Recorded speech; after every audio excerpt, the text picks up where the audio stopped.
韩历终于结印了，激动坏了！我等了太久了，这个动漫太好看了啊，真的太好看了。如果你们平时用这个音箱看这个《凡人修仙传》的话，或者其他动漫，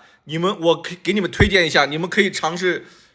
买一下我的这个竹木兄 K2，现在正在预售啊，因为声卡比较高端，它这个环绕声、立体声代入感贼强，就感觉自己在修仙一样。它那个音效打斗太酷了，现在正在预售中，有福利啊，额外送一副耳罩，然后再送一个耳机支架，2天就预售。各位水友真的是太支持我了，已经卖了接近400条了啊！我真的太想分享给你们了，就在小黄车直接买，不但能玩游戏、看电影、看这种代入感强的这种动漫，真的太有感觉了。